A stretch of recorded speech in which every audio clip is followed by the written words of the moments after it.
satu pujian ya. Ku naikkan syukur kepadamu.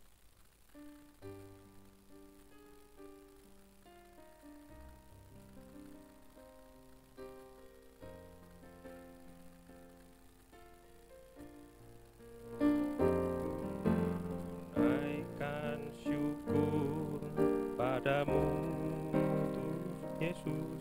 Ku sembah sujud kepadamu Tuhan, di hadapan tahta kemuliaan-Mu. Ku tinggikan, ku agungkan selamanya. Bait dua. Dan jubah putih Kau beri padaku, yang Kau sucikan dengan darah-Mu. Di surga yang mulia beribu salehmu, memuji-Mu, menyembah-Mu selamanya. Segala puji syukur bagi-Mu, ku tinggikan nama-Mu selalu. Kemuliaan hanya bagi-Mu, terpujilah nama-Mu.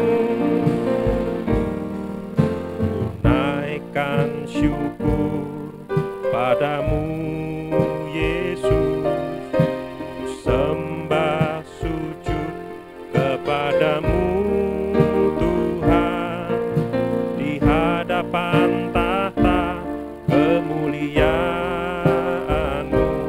Ku tinggikan, ku agungkan selamanya.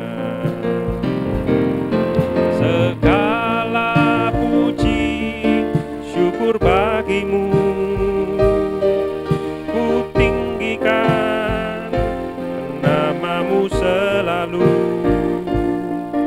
Kemuliaan hanya bagi-Mu, terpujilah nama-Mu. Bait kedua. Dan jubah putih Kau beri padaku, yang Kau sucikan dengan darah-Mu. Di surga yang mulia beribu salehmu, memuji-Mu, menyembah-Mu selamanya.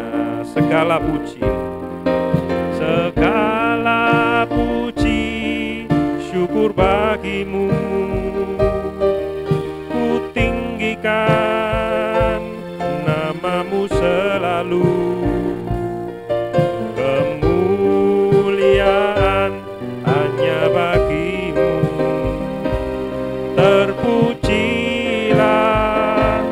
nama-Mu. Segala puji, segala puji syukur bagi-Mu, ku tinggikan nama-Mu selalu. Kemuliaan hanya bagi-Mu, terpujilah nama-Mu.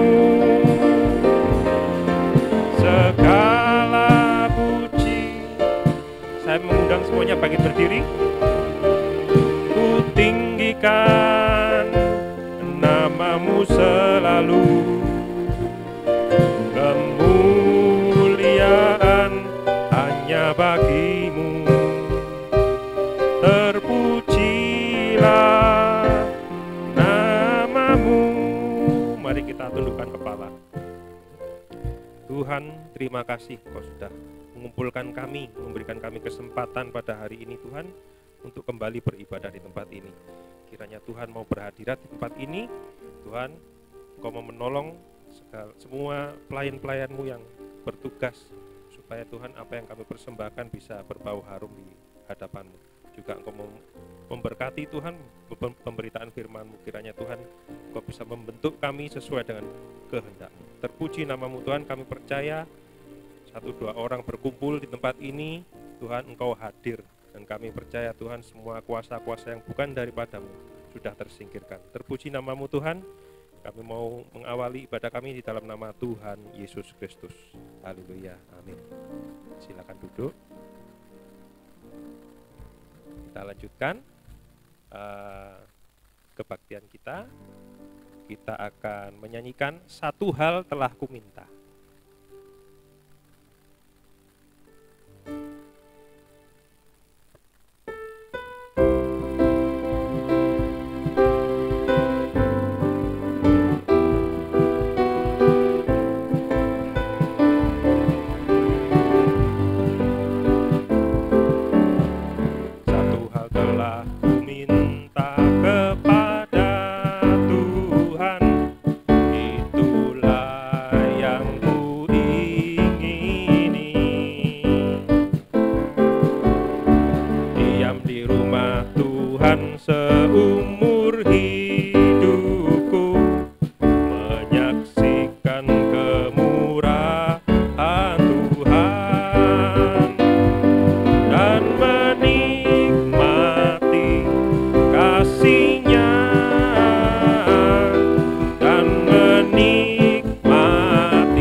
Dan menikmati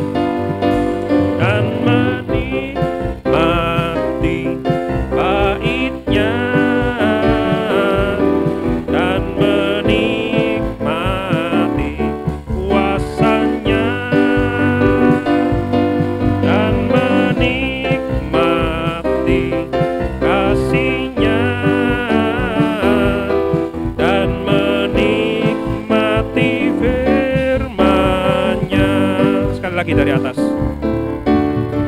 Satu hal telah ku minta kepada Tuhan, itulah yang ku ingini.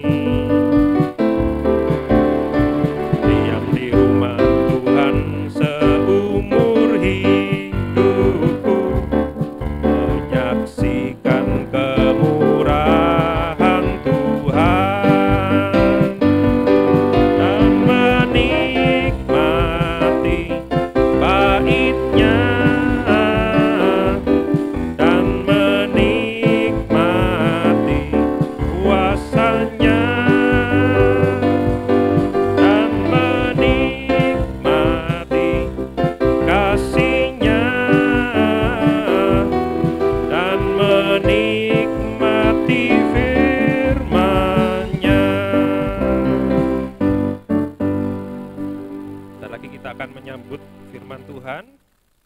kita nyanyikan Saatnya Menantikan Tuhan.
Tundukkan kepala, berdoa.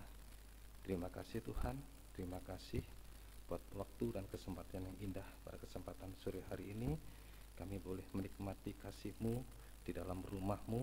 Itulah kasih-Mu adalah firman-Mu Tuhan. Tanpa firman-Mu kehidupan kami ini kosong, kering, bahkan tidak ada arti Tuhan.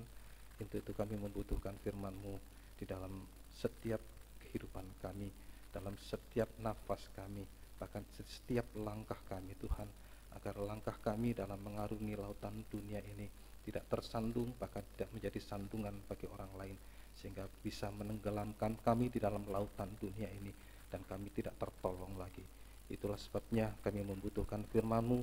Nyatakanlah firman-Mu di tengah-tengah kami dan urapi kami dengan kuat kuasa Roh-Mu yang suci, mulai dari hamba-Mu untuk kami bisa menyampaikan firman-Mu dengan jelas, dengan benar dan dengan murni, menyampaikan firman-Mu sesuai dengan kehendak-Mu dan dengan kasih-Mu. Biarlah sungguh-sungguh firman-Mu adalah jawaban atas hidup kami, pernyataan kasih-Mu bagi kami Tuhan. Dan urapi kami juga dengan kuat kuasa Roh Kudus-Mu, mulai dari yang duduk mendengarkan firman ini dan yang mendengarkan baik secara live streaming. Urapi dengan kuat kuasa Roh Kudus yang sama pula untuk mampu mendengar, mengerti, percaya yakin akan firman-Mu, bahkan kami juga mampu untuk mempraktekkan firman-Mu dalam setiap kehidupan kami. Biarlah sungguh nyata saat ini firman dan urapan Roh Kudus merupakan kedua tangan yang Tuhan ulurkan kepada kami untuk menjangkau jiwa-jiwa kami yang masih jauh daripada Engkau Tuhan, supaya kami selalu berada di dalam pelukan kehangatan cinta kasih-Mu. Bahkan tangan-Mu mampu juga Tuhan untuk mengangkat kami dari segala ketenggalaman dosa-dosa kami, supaya Engkau angkat kami tinggi sama seperti Engkau tinggi Tuhan. Bahkan tangan-Mu juga mampu untuk menjamah setiap kehidupan kami, untuk membenarkan, menyucikan, bahkan sampai sewaktu kami dapat disempurnakan sama seperti Engkau sempurna. Sehingga kami juga tidak akan pernah ragu untuk mengangkat kedua tangan kami Tuhan.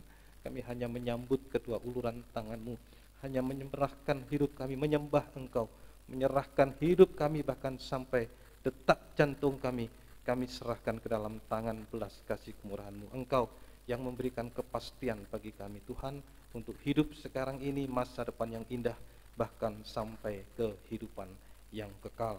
Segala kuasa-kuasa jahat, kuasa iblis yang tidak mengganggu saat firman-Mu disampaikan, yaitu lewat kuasa roh ngantuk, roh keras hati, roh main-main, kami bersatu hati memanggil nama-Mu yang berkuasa untuk usirkan dia.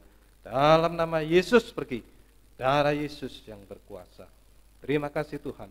Tuhan tolong kami, Tuhan berkemurahan bagi kami. Mohon belas kasih kemurahan-Mu bagi kami. Dalam nama Tuhan Yesus Kristus kami sudah berdoa. Haleluya. Amin. Silakan duduk.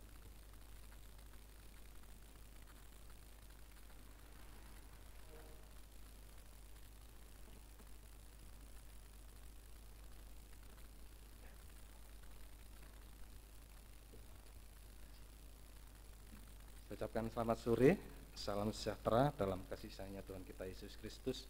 Selamat mendengarkan firman Tuhan. Biarlah kasih Tuhan, bahagia Tuhan saat ini dilimpahkan di tengah-tengah kita sekalian. Terpujilah nama Tuhan. Saat ini firman Tuhan masih membahas di dalam Injil Matius pasal yang ke-5. Injil Matius pasal yang ke-5 ayat yang ke-43 sampai yang ke-48.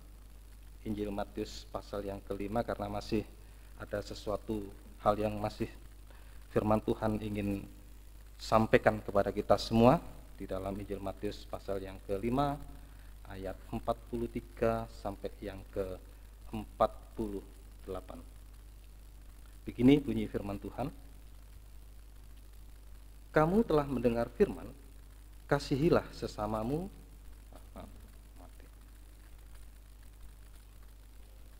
Kamu telah mendengar firman, kasihilah sesamamu manusia dan bencilah musuhmu.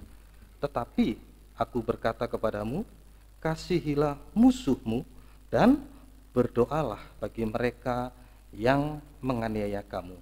Karena dengan demikian kamu menjadi anak-anak Bapamu yang di surga, yang menerbitkan matahari bagi orang yang jahat dan orang yang baik, dan menurunkan hujan bagi orang yang benar dan orang yang tidak benar.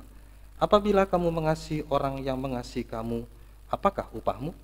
Bukankah pemungut cukai juga berbuat demikian? Dan apabila kamu hanya memberi salam kepada saudara-saudaramu saja, apakah lebihnya daripada perbuatan orang lain? Bukankah orang yang tidak mengenal Allah pun berbuat demikian? Karena itu haruslah kamu sempurna, sama seperti Bapamu yang di surga adalah sempurna.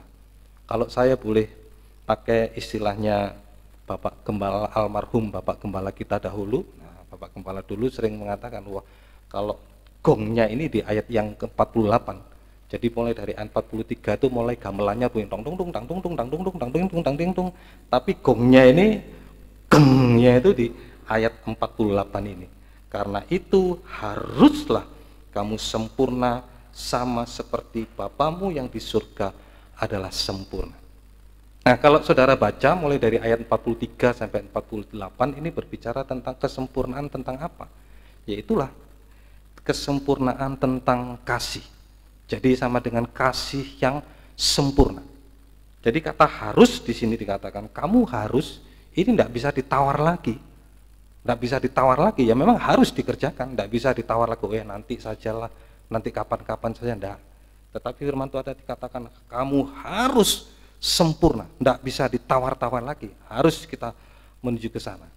Dan Tuhan sudah memberikan cara, Tuhan sudah memberikan sarana bagi kita untuk kita bisa menjadi sempurna sama seperti Bapa kita sempurna, sempurna di dalam kasih. Sebab ayat 43 ini berbicara tentang kasih, yaitulah kasih yang sempurna. Nah, tadi diibaratkan kasih yang sempurna itu seperti matahari. Seperti matahari. Jadi matahari itu menyinari bagi orang yang jahat, bagi orang yang baik, semua dapat sinar matahari yang memberikan kehidupan bagi semua orang. Baik itu orang yang jahat sekalipun, orang yang baik sekalipun, dia mendapatkan sinar matahari. Nah, itulah gambaran daripada kasih Allah yang sempurna. Jadi kasih Allah yang sempurna ini diibaratkan seperti matahari yang memberikan kehidupan bagi semua orang. Nah, itulah memang kasih Allah kita adalah kasih yang sempurna. Makanya Tuhan menuntut kita untuk menjadi sama sempurna di dalam kasih seperti Bapa kita yang mengasihi semua orang, baik itu orang jahat sekalipun orang sakit, orang baik sekalipun mendapatkan kasih yang sama. Ya itulah Bapak Ibu Saudaraku yang dikasihi oleh Tuhan. Nah, kemarin kita sudah sama-sama mendengarkan bahwa untuk mencapai kesempurnaan, kasih yang sempurna itu tidak tiba-tiba langsung menjadi sempurna. Begitu mendengar firman Tuhan, jadi sempurna, tidak. Tetapi ada prosesnya. Ya, ada prosesnya atau ada langkah-langkahnya. Nah, karena kita meninjau dari tabernakel, Bapak Ibu, tabernakel itu Bapak Ibu sudah mengetahui, mengerti bahwa di tabernakel itu ada 3 ruangan. Ruangan yang pertama itulah ruangan halaman yang disebutkan kebenaran. Kebenaran itu keselamatan, Bapak Ibu, mulai dari pintu gerbang, iman kepada Yesus. Iman datangnya dari mendengar, bukan dari melihat. Kalau iman itu datangnya dari melihat, itu iman yang iman yang tidak benar, sama dengan iman yang tidak kuat di situ. Nah, kalau iman hanya karena melihat saja, melihat orang sakit bisa disembuhkan, wah dahsyat luar biasa, Allah kita dahsyat luar biasa. Bagaimana kalau tidak disembuhkan, tiba-tiba mati? Jadi kalau iman itu dari melihat, yaitu iman yang rapuh, Bapak Ibu. Jadi bukan iman yang kuat, tapi iman yang rapuh. Saat melihat sesuatu yang baik saja, orang sakit jadi sembuh, orang miskin jadi kaya, wah dahsyat luar biasa, bombastis dan lain sebagainya. Tapi bagaimana kalau tidak ditolong oleh Tuhan? Sakit kemudian mati. Apa bisa berkata begitu? Paling mana katanya Tuhan menyembuhkan. Buktinya kok dia mati di situ. Wah, bullshit itu. Pasti begitu. Karena imannya dari melihat itu adalah iman yang rapuh. Tetapi kalau iman dari mendengar firman Kristus, inilah iman yang kuat. Itu iman yang benar. Dan juga kalau Tuhan sudah mempercayakan iman itu, Bapak Ibu, iman itu akan berkembang. Berkembang, tadi saya mengatakan halaman itu adalah kebenaran. Kebenaran itu adalah keselamatan. Jadi makanya jangan ditukar oleh apapun. Kalau kita sudah tahu keselamatan itu adalah kebenaran, kita cek mulai dari hidup kita. Hidup kita benar apa enggak? KTP kita benar apa enggak? Pekerjaan kita benar apa enggak? Ukur dengan firman Tuhan. Karena ukuran kebenaran itu adalah firman Tuhan. Seringkali orang menganggap kebenaran dengan diri sendiri. Nah, itu adalah kalau di dalam Alkitab mengatakan kusta, penyakit kusta. Putih tapi bukan karena kebenaran, putih karena penyakit. Yaitulah kebenaran diri sendiri. Tetapi kalau kebenaran dari firman Tuhan, nah itulah kebenaran yang sejati. Jadi makanya sekali lagi berbicara keselamatan, itulah kebenaran. Kebenaran itulah keselamatan. Jangan ditukar dengan apapun juga. Kita bisa cek kehidupan kita. Perkataan kita benar enggak? Perbuatan kita benar enggak? Apapun yang kita lakukan, dalam usaha, dalam bisnis, dalam studi, dalam apa saja, semua harus dicek benar enggak. Kalau enggak benar, berarti belum selamat. Tetapi kalau sudah benar, ya itulah keselamatan, Bapak. Nah, kemudian di dalam tabernakel itu juga setelah halaman, mulai dari pintu gerbang, di situ ada mezbah korban bakaran. Nah, kalau sudah percaya Yesus ya harus bertobat. Setelah bertobat, mati bagi dosa, kemudian dikubur dalam baptisan air, kolam basuhan. Dikubur dalam air dan hidup baru bersama dengan Roh Kudus, pintu kemah. Nah, itu daerah kebenaran. Kemudian di dalam tabernakel ada ruangan yang kedua. Itu disebutkan ruangan suci di situ. Ada 3 macam alat. Ada pelita emas, berbicara pelita emas itu adalah Allah Roh Kudus. Ketekunan kita di dalam ibadah raya, itu berarti kita bersekutu dengan Allah Roh Kudus. Kemudian ada alat yang kedua, meja roti sajian, itu berbicara tentang kalau di tabernakel dulu ya memang harus dibuat meja seperti itu, tetapi bukan tabernakel secara jasmani saat ini. Tapi kita berbicara tabernakel adalah pengajaran tabernakel. Ya, meja roti sajian itu berbicara tentang persekutuan dengan anak Allah di dalam ketekunan kita, di dalam pendalaman Alkitab. Kemudian ada alat yang ketiga, mezbah dupa emas. Itu adalah berbicara tentang Allah adalah Allah Bapa di dalam kasih-Nya, sama dengan ketekunan kita di dalam doa penyembahan yang di sini dilakukan pada hari Senin pagi. Nah, makanya kita harus masuk di situ sebenarnya Bapak Ibu. Harus masuk di dalam ruangan suci di situ. Karena apa kita harus masuk di situ? Karena manusia terdiri dari tubuh, jiwa, dan roh. Kalau kita tekun di dalam 3 macam ibadah pokok ini tadi, bersama dengan Allah Anak, Allah Roh Kudus, dan Allah Bapa, maka di situ tubuh, jiwa, dan roh kita ini melekat pada Allah Tritunggal. Dan kalau tubuh, jiwa, dan roh kita melekat pada Allah Tritunggal, jangankan iblis, jangankan untuk menjamah, melihat saja tidak bisa. Itu hebatnya Bapak Ibu. Kalau kita tekun di dalam 3 macam ibadah. Makanya itu saat ini kita dikoreksi oleh firman Tuhan. Kita tekun enggak dalam ibadah raya? Kalau kita boleh cek sekarang ya, kalau ibadah raya saja, wah berapa yang datang, banyak orang. Bagaimana kalau pendalaman Alkitab? Bisa dihitung dengan jari. Bagaimana dengan doa pagi? Bisa dihitung, tambah melorot. Ya inilah biarlah firman Tuhan mendorong kita, mengajak kita ini, supaya semakin hari, yaitu tadi arah kesempurnaan itu harus melalui prosesnya sama seperti tabernakel. Ini tabernakel ini saya jelaskan Bapak Ibu adalah pola kerajaan surga. Surga dulu yang ditunjukkan kepada Musa di atas gunung itu harus dibuat di bumi, supaya di bumi seperti di surga. Sekalipun kita masih di bumi, tapi kita bisa merasakan suasana surga. Nah itulah Bapak Ibu, kenapa kita harus melihat pola tabernakel. Ya memang pola kerajaan surga. Kalau kita ingin masuk surga ya harus melalui polanya ya kerajaan surga itu harus kita masuk di situ. Sampai kemudian ada ruangan yang ketiga, itulah ruangan maha suci. Nah di situ tempat tabut perjanjian di situ. Dari peti, dari kayu penaga yang sudah dijelaskan oleh Bapak Gembala. Kayu penaga ini sebetulnya kalau dilihat itu teksturnya hitam. Kayu penaga itu teksturnya hitam, itu gambaran adalah manusia yang berdosa. Dan kayu penaga ini bergetah Bapak Ibu. Tidak bisa disenggol sedikit, terus gitu saja sudah keluar getahnya. Nah manusia kan sering kali begitu. Jadi manusia tidak bisa disenggol dengan apa-apa saja, sudah dengan perkataan, wah kalau kesenggol sedikit getahnya keluar, wah bisa marah-marah, wah masih begitu. Tidak bisa disenggol sedikit. Ya itulah memang kayu penaga itu. Makanya disalut dengan emas yang murni, luar dan dalam, sehingga tidak terlihat lagi kayu penaga yang teksturnya hitam tadi. Yang terlihat hanya emas di situ, tabiat karakter ilahi. Dan di situ ada tutup grafirat.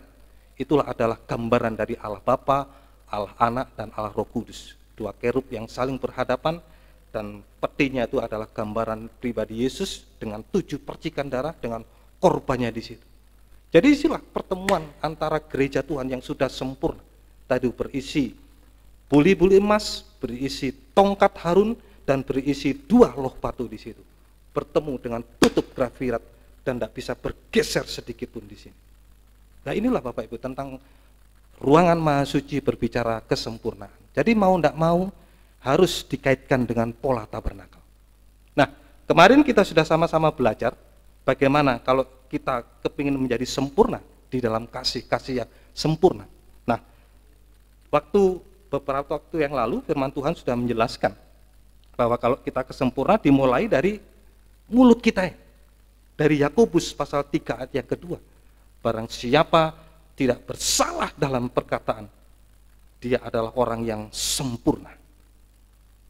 Nah inilah Bapak Ibu. Jadi prosesnya, maaf permisi bicara, yang saya tuju adalah dulu beberapa waktu yang lalu kita sudah sama-sama belajar bagaimana tentang Yesaya. Yesaya ini seorang nabi besar, tetapi saat dia mengatakan siapa dirinya, celaka, celaka aku orang yang najis bibir, dan aku hidup di tengah-tengah bangsa yang najis bibir. Oh itu Yesaya, Nabi Yesaya orang yang dipakai luar biasa oleh Tuhan. Nah, dia mengatakan begitu, celaka, aku ini orang yang najis bibir. Lah, bagaimana dengan bangsa kafir kita ini? Maaf sebutan bangsa kafir Bapak Ibu mungkin tidak enak di telinga. Ya memang itulah sebutan bangsa kafir. Bangsa kafir itu seperti anjing di dalam Matius 15. Tuhan Yesus mengatakan, aku hanya diutus untuk bangsa domba yang terhilang dari suku Israel. Hanya untuk bangsa Israel. Tapi bagaimana dengan bangsa kafir ini sebutannya? Ya seperti anjing. Nah, beberapa Rabu yang lalu kita sudah sama-sama mendengarkan lidahnya Yesaya saja celaka, aku najis bibir. Lah lidahnya bangsa kafir ini bagaimana? Lidahnya itu. Firman Tuhan sudah menjelaskan kepada kita bahwa lidahnya bangsa kafir ini sama seperti anjing yang suka menjilat muntah, Bapak. Ini sudah dijelaskan Rabu yang lalu waktu saya menyampaikan firman Tuhan. Yaitulah lidah anjing, lidahnya bangsa kafir. Hanya menjilat muntah, sama dengan mengulang-ulang dosa. Perkataannya hanya berkata dusta. Perkataannya hanya muntah, itu perkara juga menjijikkan, perkara najis. Saya sudah menjelaskan ini terutama itu tadi. Seringkali masih berkata dusta, karena dusta memang enak bagi daging, menguntungkan. Dengan berdusta kita mendapatkan keuntungan, dengan penipu kita mendapatkan cuan yang banyak. Ya itulah bangsa kafir. Lidahnya hanya menjilat muntah, kembali ke muntah, mengulang-ulang dosa. Perkataannya selalu berkata dusta. Baik itu disengaja maupun juga tidak disengaja, seperti yang sudah saya sampaikan.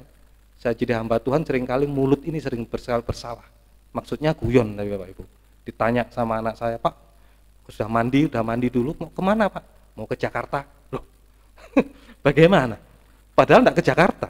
Ngomong ke Jakarta, ya itulah mulut ini. Seringkali berdusta. Bahkan yang lebih parah lagi, muntah itu berbicara tentang kenajisan.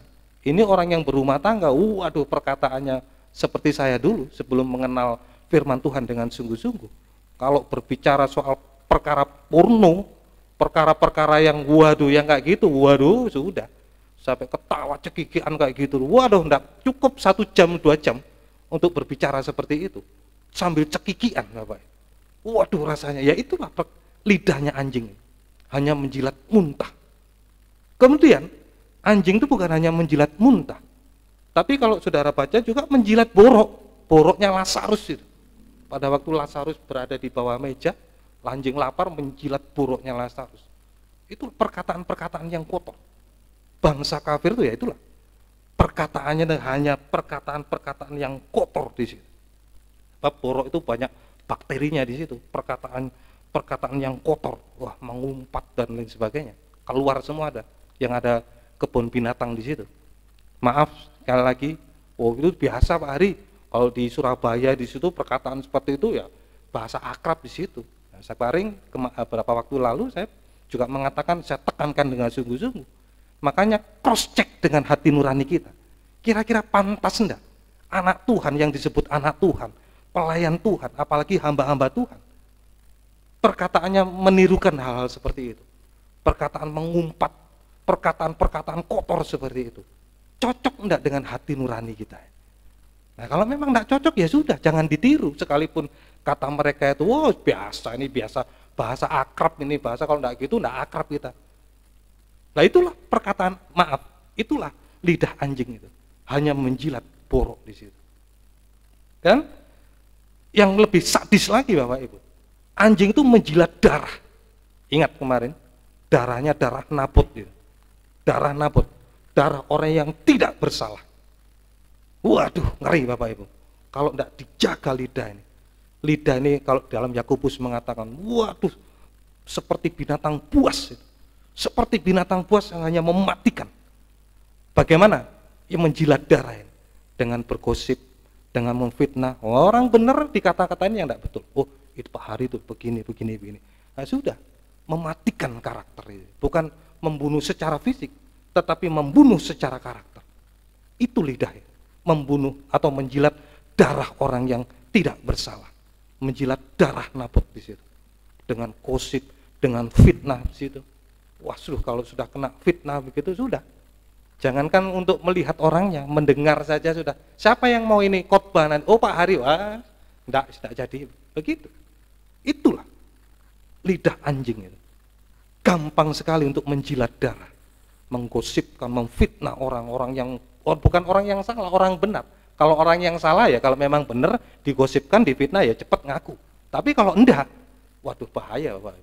Kalau orang yang difitnah hanya diam, itu bahaya urusannya dengan Tuhan. Kalau orang difitnah masih membela diri, masih untung-untungan. Tapi kalau sudah diam, orang yang difitnah tadi itu sudah diam, hati-hati. Sebab musuhnya adalah Tuhan sendiri. Jadi makanya ya inilah Bapak Ibu, lidah anjing itu. Lidah anjing. Jadi makanya harus melalui proses di situ. Untung seorang perempuan Syro-Fenisia kemarin tuh, dia datang kepada Yesus. Benar Tuhan, tapi anjing itu makan dari remah-remah yang dijatuhkan oleh anak-anak. Ya karena dulu bangsa Israel sebagian ada yang menolak firman Tuhan, Injil keselamatan kebenaran di dalam halaman itu, sehingga roti itu dibuang, sehingga anjing itu mulai bisa mendengar di situ, tumbuh imannya di situ. Bahkan sampai harus disucikan, harus masuk dalam ruangan suci. Itulah ketekunan dalam meja roti sajian. Dia mulai bisa makan remah-remah roti tadi. Tadi roti dijatuhkan dari anak-anaknya. Tapi lidahnya anjing yang dulunya suka menjilat muntah, suka menjilat borok, suka menjilat darah, saat ini sudah berbeda. Lidahnya sudah mau menjilat remah-remah roti. Yaitulah ketekunan di dalam meja roti sajian. Sampai betul-betul dia di dalam ruangan maha suci, dia dipanggil oleh Yesus, "Hai Ibu." Dia sudah berubah di situ.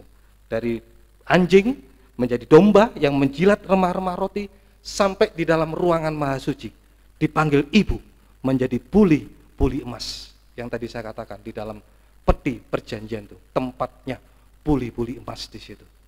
Iman yang permanen di situ. Hai Ibu. Bagaimana seorang ibu karakternya Bapak Ibu? Kalau saya lihat seringkali seorang ibu ini luar biasa hatinya.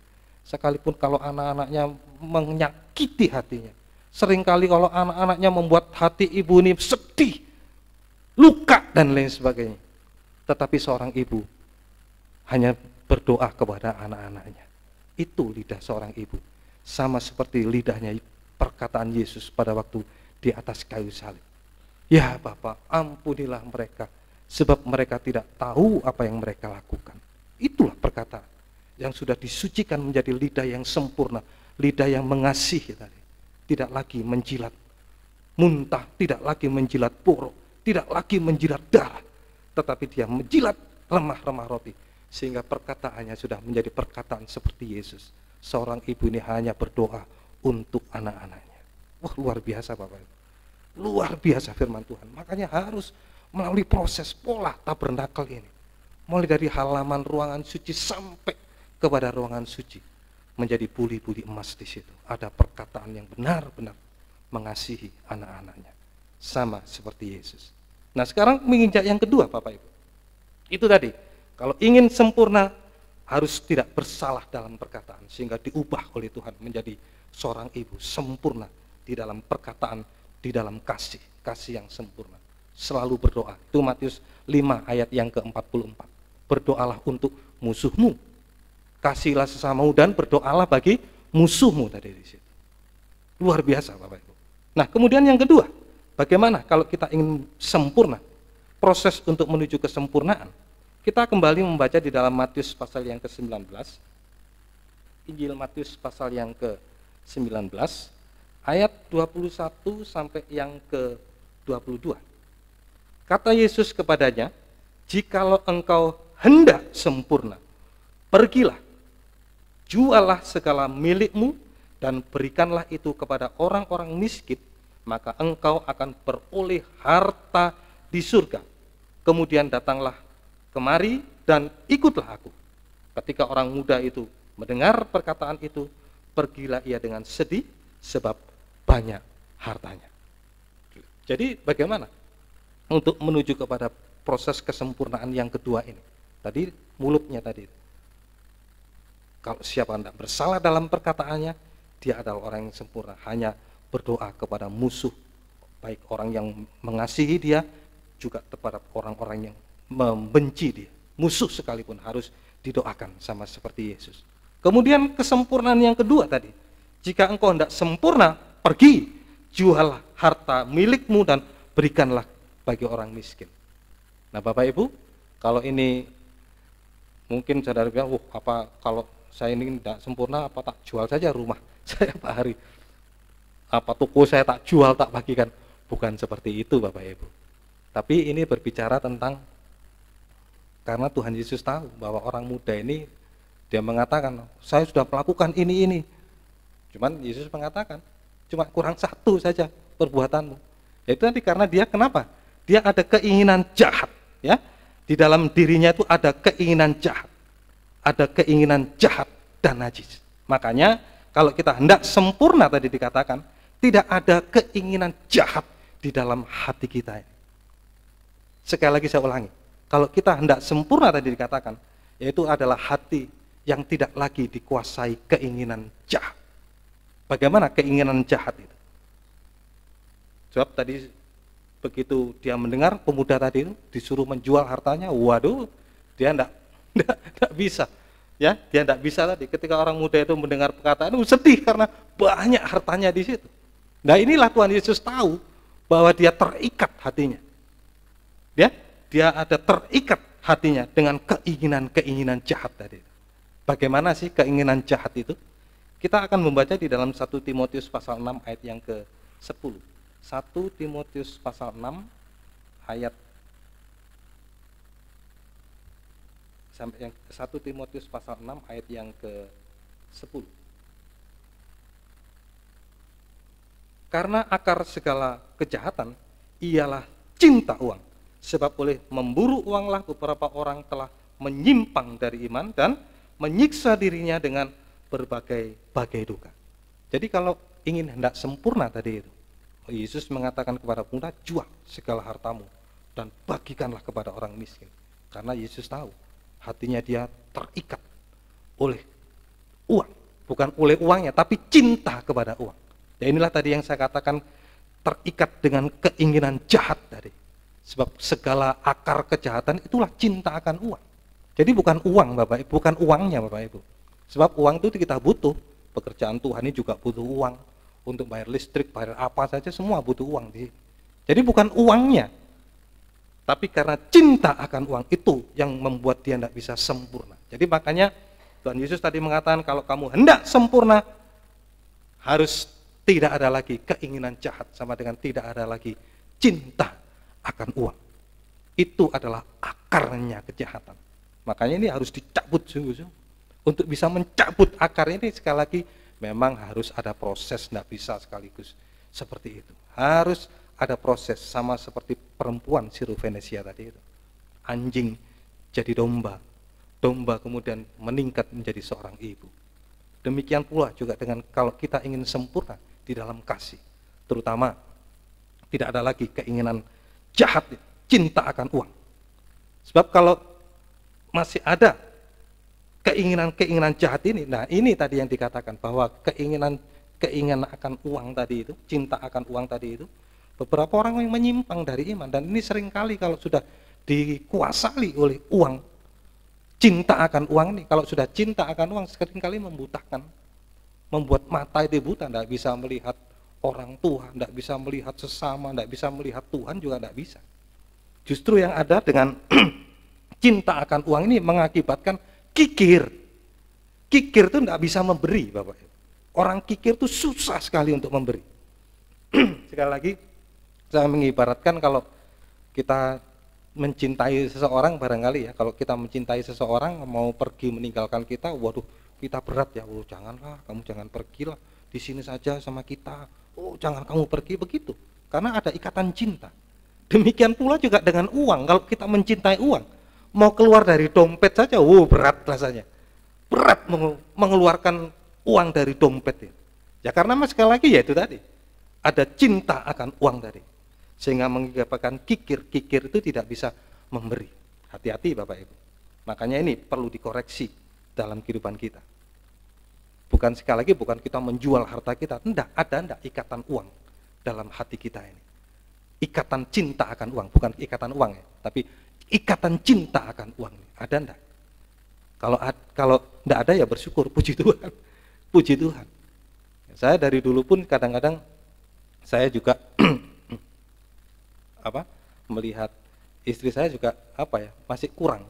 Kalau istri saya ini orangnya tuh gampang untuk bisa memberi, kadang-kadang walaupun kami enggak memiliki sesuatu yang bisa berikan, kadang-kadang kalau dia punya makanan apa saja, ada orang lain yang butuh di situ, dia bisa berikan kepada orang lain seperti itu. Saya sendiri masih belum bisa seperti itu, tapi istri saya juga bisa melakukan hal itu. Dia lebih baik dia yang tidak makan, lebih baik dia yang makan. Begitu. Jadi saya memang harus belajar dari orang lain juga, belajar dari firman terutama di situ. Itu. Ya, kita di situ ada ikatan enggak akan cinta akan uang. Kalau ada ikatan di situ berarti mengakibatkan kita kikir, tidak bisa memberi. Kikir teman orang yang tidak bisa memberi. Nah, makanya ini diperingatkan di dalam 1 Korintus pasal 6. 1 Korintus pasal yang ke-6. 1 Korintus pasal yang ke-6 ayat yang ke-10. 1 Korintus pasal 6 ayat yang ke-10. Pencuri, orang kikir, kita garis bawahi, orang kikir, pemabuk, pemfitnah, penipu tidak akan mendapat bagian dalam kerajaan Allah. Jadi tidak bisa sempurna. Orang yang sempurna adalah orang yang tadi masuk di dalam ruangan suci dan ruangan maha suci di situ. Tapi kalau kikir, jelas tadi mengatakan, orang yang kikir sama dengan orang pemabuk, pemfitnah, penipu, tidak mendapat bagian dalam kerajaan Allah. Makanya ini diperingatkan sekali lagi Bapak Ibu. Saat ini kita dikoreksi oleh kita. Hati kita ada enggak ikatan cinta akan uang? Kalau itu masih ada, berarti jangan harap kita bisa masuk menjadi orang yang sempurna untuk bisa masuk ke dalam kerajaan surga. Sebab tadi jelas firman Tuhan mengatakan, orang yang kikir tidak mendapat bagian dalam kerajaan Allah. Kemudian di dalam 1 Korintus pasal yang kelima ayat yang ke-11 Bapak Ibu. 1 Korintus pasal yang kelima ayat yang 11. Tetapi 1 Korintus pasal 5 ayat yang ke-11. Tetapi yang kutuliskan kepada kamu ialah supaya kamu jangan bergaul dengan orang yang sekalipun menyebut dirinya saudara adalah orang cabul, kikir, penyembah berhala, pemfitnah, pemabuk atau penipu. Dengan orang yang demikian janganlah kamu sekali-kali makan bersama-sama dengan dia. Bergaul saja tidak boleh, apalagi makan. Bapak tidak boleh makan bersama. Artinya makan di sini jangan kita melakukan apa yang mereka lakukan. Jangan melakukan apa yang mereka lakukan. Bergaul saja enggak, jangan. Bergaul saja enggak boleh, apalagi makan, apalagi melakukan dengan mereka. Makanya ini Bapak Ibu Saudaraku yang dikasihi oleh Tuhan, kita harus mengerti tentang apa yang Tuhan maksudkan tentang kesempurnaan, yaitulah tidak ada keinginan jahat di dalam hati kita, yaitu tidak ada lagi ikatan cinta akan uang tadi yang mengakibatkan manusia kikir, jelas tadi tidak mendapat bagian dalam kerajaan surga, dan kikir ini kemudian meningkat lagi menjadi serakah. Kikir dan serakah. Kikir tadi tidak bisa memberi, kalau serakah merampas. Miliknya orang lain dirampas dengan cara utang tidak bayar, dengan cara sudah menipu, dengan cara korupsi dan lain-lain sebagainya sudah. Serakah barang milik orang lain rampas diambil. Itu serakah. Tidak peduli miliknya siapa, bahkan miliknya Tuhan pun juga dirampas. Sudah kikir tidak bisa memberi, miliknya orang lain dirampas, miliknya Tuhan juga dirampas di situ. Ya inilah Bapak Ibu. Cinta akan uang mengakibatkan manusia kikir, tidak bisa memberi, dan serakah, mengambil haknya orang lain, diambil. Nah, makanya Bapak Ibu Saudaraku dikasihi oleh Tuhan, kita sebagai anak-anak Tuhan, sebagai pelayan Tuhan, bahkan seperti saya, seorang hamba Tuhan, tidak boleh cinta akan uang. Bagaimana kalau dua-duanya Pak Hari, ya cinta uang dan juga cinta sama Tuhan? Wah, firman Tuhan menjelaskan kepada kita di dalam Lukas pasal yang ke-16, Injil Lukas pasal yang ke-16, ayat 13 sampai yang ke-14. Seorang hamba seperti saya, hamba Tuhan, atau juga anak-anak Tuhan juga bisa, pelayan-pelayan Tuhan juga bisa. Seorang hamba tidak dapat mengabdi kepada dua tuan. Karena jika demikian, ia akan membenci yang seorang dan mengasihi yang lain. Atau ia akan setia kepada yang seseorang dan tidak mengindahkan yang lain. Kamu tidak dapat mengabdi kepada Allah dan kepada Mamon. Semuanya itu didengar oleh orang-orang Farisi, hamba-hamba uang itu, dan mereka mencemoohkan dia. Nah, karena memang tidak ingin sempurna. Tapi bagi kita yang ingin sempurna, kalau kamu tidak sempurna, pergi jual. Karena tadi Tuhan Yesus mengatakan, haruslah kamu sempurna seperti Bapamu yang di surga sempurna. Jadi, ya itulah, mau tidak mau, kalau kita ingin tidak sempurna, harus melalui proses sampai benar-benar kita tidak ada lagi ikatan akan hal keinginan jahat, ikatan cinta akan uang, betul-betul sudah tidak ada lagi. Semoga Bapak Ibu bisa mengerti. Karena tadi kalau kita mengasihi kepada dua tuan tadi ini, jelas firman Tuhan sudah mengatakan tadi, kalau kita mengasihi uang, pasti tidak bisa mengasihi Tuhan, dan juga tidak bisa mengasihi sesama. Jadi tadi tidak bisa memberi, bahkan miliknya Tuhan, miliknya sesama dirampas bagi dirinya sendiri. Tidak bisa mengasihi Tuhan dan tidak bisa mengasihi sesama. Tapi sebaliknya juga, kalau mengasihi Tuhan, pasti bisa mengasihi Tuhan pasti bisa memberi kepada orang lain. Dan dengan juga demikian juga dengan sebaliknya. Jadi makanya Bapak Ibu, kita harus sebagai anak Tuhan, pelayan Tuhan, bahkan sampai hamba-hamba Tuhan tidak bisa mengabdi kepada Tuhan. Makanya pilih salah satu. Kalau kita mengasihi Tuhan, kita bisa melakukan apa yang Tuhan inginkan.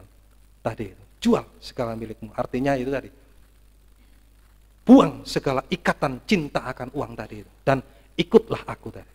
Ikutlah aku. Tapi seorang pemuda tadi tidak bisa mengikuti apa yang Tuhan mau di dalam hidup, sehingga dia pergi dengan sedih.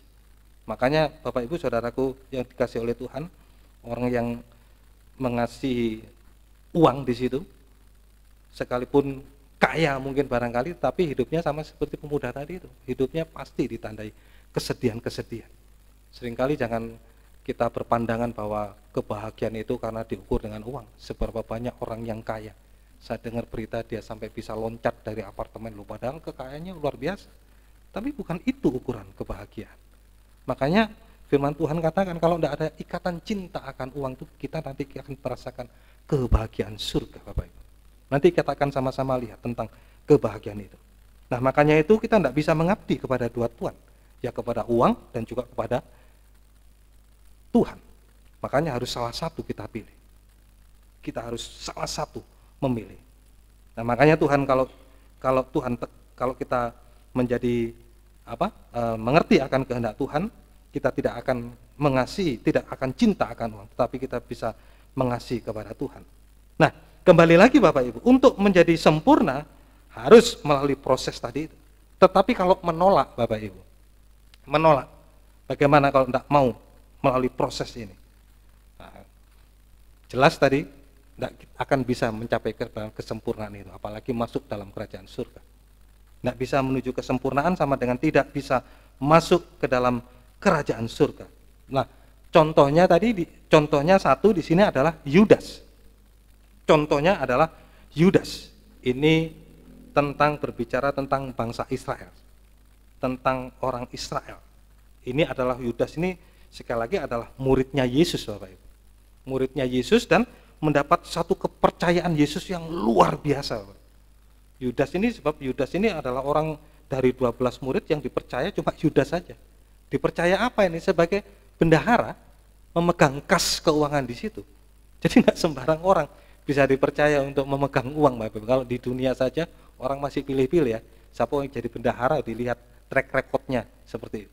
Oh, track recordnya dia seperti itu, waduh jangan dia, nanti habis uangnya itu. Makanya orang yang mendapat kepercayaan memegang uang itu bukan orang sembarangan. Yudas itu demikian juga sebenarnya. Dia memegang punya jabatan pelayanan dan ini tidak main-main. Jabatannya adalah bendahara tadi itu. Itu di dalam Yohanes pasal 12 ayat yang ke-6 Bapak Ibu. Injil Yohanes pasal 12 ayat yang ke-6. Hal itu dikatakannya bukan karena ia memperhatikan nasib orang miskin, melainkan karena ia adalah seorang pencuri. Ia sering mengambil uang yang disimpan dalam kas yang dipegangnya. Sebenarnya, kalau begitu Tuhan tidak tahu dong hatinya Yudas. Ya, sebenarnya Tuhan itu tahu hatinya Yudas. Bahkan sampai tersembunyi pun Tuhan tahu. Tapi inilah Tuhan memproses Yudas sebenarnya. Tapi Yudas tidak mau diproses Bapak Ibu. Jangan pikir kalau Yesus ini tidak tahu ya bagaimana Yudas, tahu sebenarnya Yudas itu. Dia adalah seorang pencuri, dia tahu. Tetapi ya itu tadi, sayang Yudas ini. Sudah menjadi murid Tuhan, sudah dipercaya oleh Tuhan, memiliki jabatan pelayanan seorang bendahara. Tetapi dia tidak melalui proses di situ. Tidak ada ingin tidak ingin proses untuk menjadi sempurna, ya, tidak ingin diproses menjadi sempurna. Nah, ini tadi dikatakan bahwa Yudas ini adalah seorang yang memegang kas, ya, memegang kuas tadi, memegang kuas. Jadi Yudas ini adalah orang yang dipercaya oleh Yesus. Tetapi sekali lagi ya itu tadi, sayang Yudas ini tidak mau diproses untuk bisa menjadi sempurna, Bapak Ibu. Nah, kemudian Bapak Ibu, ayat yang kedua, kita dari Yohanes 12 tadi, kita lihat ayat 2 sampai yang ke-6. Di situ diadakan perjamuan untuk dia dan Marta melayani, sedang salah seorang yang turut makan dengan Yesus adalah Lazarus. Maka Maria mengambil setengah kati minyak narwastu murni yang mahal harganya, lalu meminyaki kaki Yesus dan menyekanya dengan rambutnya, dan bau minyak semerbak di seluruh rumah itu. Tetapi Yudas Iskariot, seorang dari murid-murid Yesus yang akan segera menyerahkan dia, berkata, mengapa minyak narwastu ini tidak dijual 300 dinar dan uangnya diberikan kepada orang-orang miskin? Ayat 6, hal itu dikatakannya bukan karena ia memperhatikan nasib orang-orang miskin, melainkan karena ia adalah seorang pencuri. Ia sering mengambil uang yang disimpan dalam kas yang dipegangnya. Jadi sekali lagi Bapak Ibu Saudaraku dikasihi Tuhan, Yudas ini adalah seorang murid Tuhan, bahkan dipercaya oleh Tuhan untuk bisa menjadi bendahara, memiliki jabatan pelayanan sebagai bendahara. Nah, ini dia masuk di dalam halaman saja. Kalau saudara cross check di dalam halaman di situ, orang yang sudah bisa punya jabatan pelayanan di situ, dia memiliki jabatan pelayanan dari Roh Kudus. Roh Kudus memberikan jabatan pelayanan di situ. Sama dengan dia sudah masuk di dalam halaman di situ. Sebenarnya Yesus mengasihi Yudas ini. Makanya dia sebenarnya ingin diproses oleh Tuhan Yesus. Dia dipanggil menjadi murid-muridnya. Dia juga percaya dengan Yesus bahwa dia guru juga, dia murid-muridnya, sebab tiap hari dia diajar oleh Yesus di situ. Dia sudah berada di dalam halaman, tetapi sayang tidak hidup dalam urapan Roh Kudus. Dia cuma punya jabatan pelayanan, tapi tidak hidup di dalam urapan Roh Kudus, dalam pimpinan Roh Kudus. Tidak mau menerima penyucian. Tidak mau menerima penyucian. Sepertinya hebat Bapak Ibu.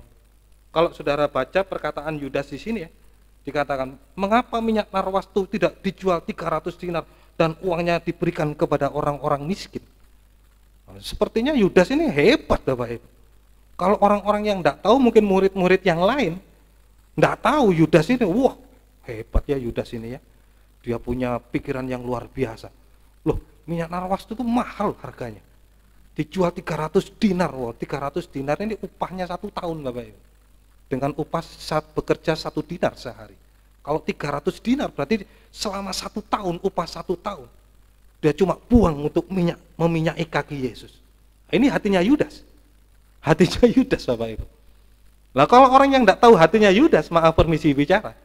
Seperti murid-murid yang lain, mungkin bagi kita sebelum kita tahu tentang Yudas ini. Yudas, orang hebat Yudas ini ya. Luar biasa dia ya. Dia sangat memperhatikan kepada orang-orang miskin. Loh iya, dari perkataannya tadi loh ya. Mengapa tidak dijual dan uangnya diberikan kepada orang-orang miskin? Wah, luar biasa. Yudas ini orang yang baik hati. Dia peduli kepada orang-orang miskin. Nah, buktinya dia perkataannya seperti itu. Tapi sebenarnya tidak demikian dengan hatinya tadi. Hatinya penuh dengan keinginan jahat, yaitu tadi dikatakan cinta akan uang tadi. Maksudnya dia mengatakan hal itu, kenapa tidak ditaruh di kas supaya dia dapat mencuri uangnya seperti itu. Dia dapat curi uangnya. Itu hatinya Yudas. Sekali lagi bukan Yesus tidak tahu sekali. Yesus tahu sampai kedalaman hati Yudas. Tetapi Yudas sebenarnya ingin diproses oleh Yesus untuk bisa menjadi sempurna. Hendaklah kamu sempurna sama seperti Bapakmu sempurna. Tapi Yudas tidak mau. Sayang, dia punya jabatan pelayanan, tetapi tidak hidup dalam urapan Roh Kudus. Tidak mau penyucian, tidak mau disucikan oleh Roh Kudus. Nah, di mana disucikan? Oh, dengan apa? Maaf. Dengan apa disucikan? Nah, Efesus pasal 6 ayat yang ke-17. Efesus pasal 6 ayat yang ke-17. Efesus 6 ayat yang ke-17. Dan terimalah ketopong keselamatan dan pedang roh, yaitu firman Allah. Sayang, dia tidak mau mengalami penyucian oleh pedang roh dari situ. Dia punya jabatan pelayanan, tetapi hidupnya tidak dalam urapan Roh Kudus, tidak dalam pimpinan Roh Kudus. Sehingga tadi itu masih ada ikatan cinta akan uang di dalam hatinya. Dan sayangnya di situ. Dia punya jabatan pelayanan, sama dengan dia punya di dalam halaman di situ, tetapi sayang tidak hidup di dalam urapan Roh Kudus. Ya, tidak hidup di dalam Roh Kudus. Makanya dengan apa harus disucikan? Ketopong keselamatan, dia sudah punya ketopong keselamatan, tetapi sayangnya dia di situ. Dia tidak mau disucikan oleh pedang roh. Itulah firman. Hati-hati Bapak Ibu. Kalau tidak mau pedang roh, sebenarnya pedang roh nanti untuk menyucikan. Tetapi pedang roh ini kalau ditolak menjadi pedang penghukuman. Nah, nanti kita akan sama-sama lihat bagaimana pedang ini nanti akan menghukum nanti. Makanya biarlah pedang itu bukan untuk menghukum kita, tetapi pedang itu harus menyucikan kita, terutama perut hati kita ini harus disucikan dengan sungguh-sungguh dari dosanya Yudas, cinta akan uang. Dengan apa disucikan? Yaitu tadi, harus dengan pedang roh. Bagaimana cara menyucikannya? Ibrani pasal 4 ayat yang ke-12. Ibrani pasal 4 ayat yang ke-12 sampai yang ke-13. Sebab firman Allah hidup dan kuat dan lebih tajam dari pedang bermata dua manapun. Ia menusuk amat dalam sampai memisahkan jiwa dan roh, sendi-sendi dan sumsum. Ia sanggup membedakan pertimbangan dan pikiran hati kita. Sebab dan tidak ada suatu makhluk pun yang tersembunyi di hadapannya. Sebab segala sesuatu telanjang dan terbuka di depan mata Dia, yang kepadanya kita harus memberikan pertanggungan jawab. Jadi tidak main-main Bapak Ibu. Tadi saya katakan tadi, bukannya Yesus tidak tahu hatinya Yudas. Yesus tahu hatinya Yudas. Tetapi Yesus ingin memproses Yudas sebenarnya. Tapi sayangnya Yudas tidak mau diproses. Untuk menjadi sempurna dia tidak mau. Waduh, sayang Bapak Ibu. Sayang, makanya saat ini biarlah kita mau sungguh-sungguh kita belajar. Jangan sampai kita seperti Yudas. Kita tidak hanya punya jabatan pelayanan, tapi tidak mau kita disucikan oleh pedang roh. Ya, kita tidak mau disucikan dengan pedang roh. Nah, bagaimana cara pedang roh tadi? Dia menusuk teramat dalam sampai kepada perut hatinya Yudas sebenarnya. Ini bagaikan menusuk-nusuk benar. Tapi sayangnya Yudas tidak mau Bapak Ibu. Sayangnya Yudas tidak mau. Lah, di mana sekali lagi? Di mana kita penyuciannya? Tempat disucikan di mana? Dengan apa tadi disucikan? Tadi dengan pedang roh, yaitu dengan cara menusuk teramat dalam, terutama menusuk perut hati yang diisi dengan keinginan jahat tadi, cinta akan uang, itu harus ditusuk oleh pedang roh tadi.